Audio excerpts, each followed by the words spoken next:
Salut les amis, nouvelle petite vidéo avec Arthur équipé de la nouvelle scie de chez Stihl. Super bien, une vraie bombe que j'utilise en tant que pro dans les jardins.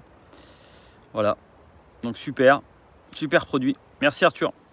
Donc nouveau bivouac avec à côté là, donc ma micro tente toujours la même, avec dedans le Tropen en 1,85 m et ouverture gauche. Derrière, vous avez le Carinthia, le Carinthia, décidément. Le Tasman Tiger, pardon, en 100 litres.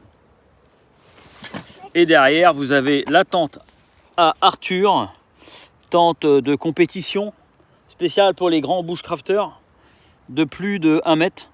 Voilà, donc le bivouac élevé. J'ai mis quand même un petit arbre par-dessus pour protéger parce que il y a besoin. Avec Arthur, on est tous les deux.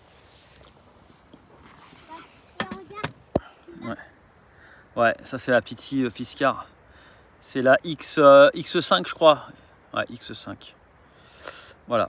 Donc ça c'est mes outils de coupe. Derrière vous avez ici la Gomboy, mais ça coupe moins bien que la Stihl. Voilà, donc tout ça, bon, c'était pas pour ça. Aujourd'hui, nouvelle vidéo, hop, je vais dézoomer, vous verrez mieux, ça sera beaucoup mieux d'ailleurs. La fameuse cafetière mini espresso, enfin la fameuse, je sais pas si elle est fameuse. La cafetière à capsule. L'intérêt, vous voyez, c'est l'encombrement par rapport à une main. Vous voyez, c'est pas énorme. C'est livré dans une petite housse. Vous voyez, donc ça prend pas beaucoup de place. C'est pas très lourd. Enfin, c'est pas léger non plus. Hein. On sent qu'il y a du matos. Donc en gros, vous remplissez, vous voyez, vous remplissez cette partie-là d'eau chaude. Évidemment, la machine ne chauffe pas l'eau. Donc vous remplissez cette partie-là. Après, vous voyez, vous avez un joint torique à l'intérieur. Donc d'une main, c'est pas facile du tout, mais je vais essayer de vous montrer. Une fois que ça c'est vissé, vous dévissez là. Oui, attendez, excusez-moi. Attends Arthur, je fais une vidéo. Ok, excusez-moi. Pas facile avec un enfant. Hein. Donc ici, vous avez la capsule qui s'insère ici. Donc vous voyez, vous avez cette partie-là. Donc en fait, la partie supérieure que je viens de retirer, c'est tout simplement la tasse pour boire le café. Donc là, vous avez la partie... Ah, décidément, d'une main, c'est compliqué. Hein. C'est tout un apprentissage. Hein. Donc là, vous mettez votre capsule ici, vous voyez. Hop. Capsule classique, hein, auto-perçante. Enfin, vous mettez la capsule. Vous remettez, hop là, la partie qui est ici. Vous voyez qu'une main, c'est pas facile. Hein. Voilà, enfin, bah, sinon c'est pas compliqué. Hein.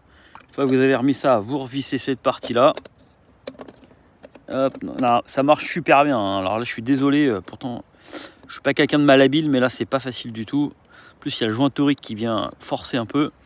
Une fois que vous avez fini ça, vous appuyez là, vous faites un quart de tour, ça sort la pompe. Hop, vous mettez au-dessus de votre tasse, vous pompez, ça va devenir super dur, ça va monter à 15 ou 19 bars, je ne sais plus, et ça vous fait un véritable expresso italien de bar, d'une super qualité, hein, vraiment similaire à ce que vous pouvez boire dans un super bar, et donc ça vous évite de boire de la merde, hein, de boire des capsules tout simplement, des capsules, pas des capsules... du lyophilisé, je voulais dire, pardon. Et donc cette machine, elle existe également avec du café soluble, hein, classique, hein, mais bon, le café soluble là-dedans, vous en avez plein de sacs, ça vient se déverser. Après, ça prend l'humidité. Si vous êtes par temps humide, ça prend l'humidité.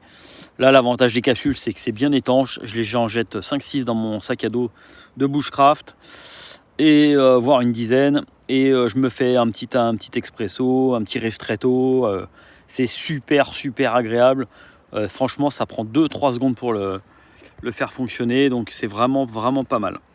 Voilà. Donc, je tenais à vous présenter ce petit matériel qui est super sympa et qui vraiment apporte du confort au bivouac. Pour les amoureux, évidemment, d'un bon café. Hein. C'est pas un outil indispensable pour la randonnée bivouac. Hein. Vous pouvez très bien continuer à vous faire un petit café italien classique ou quoi que ce soit. Mais là, c'est vraiment bien parce que c'est propre. Ça salit absolument rien. C'est vraiment pas emmerdant. Vous pouvez laisser une capsule dedans. Vous voyez, il y a la place pour laisser une capsule ou deux en stock dedans. Donc vous pouvez même le mettre dedans directement. Et franchement, c'est un super matos. Voilà les amis. Bon, sur ce, vous voyez, nouveau petit bivouac. Promis, les prochaines randonnées, les prochaines vidéos, pardon, seront sur du matériel de ultralight de randonnée et ne seront plus sur du bushcraft. Mais bon, voilà, là je suis en bushcraft, donc je vous présente du matériel de bushcraft. Et donc la nouvelle scie. Alors attendez, Arthur va me l'emmener. Tiens, Arthur, tu peux m'emmener la scie, s'il te plaît, qui est là? Merci. La nouvelle scie, hop, qui est dans son étui. Donc elle est Mastar, hein. C'est pas une petite scie, hein. Donc elle n'est pas pliante. Et Arthur, il a son couteau que je lui avais fait. Super, Arthur. Et donc là, c'est une bonne scie avec une super lame trempée. Voilà quoi. Donc ça marche super fort, hein. Les professionnels, nous en tant que pro, on n'utilise que ça parce que c'est une valeur sûre. Ça coupe super bien, ça coupe surtout super bien longtemps. Ce qui n'est pas le cas de la Gomboy. La Gomboy là que j'ai là, j'ai coupé allez, on va dire une vingtaine de sorties avec, et il faudrait déjà l'affûter. Je sens que ça glisse un peu plus sur le bois et ça mord un peu moins fort. Voilà, donc sur ce les amis, je vous souhaite une bonne soirée et un bon week-end. Allez, à bientôt, ciao.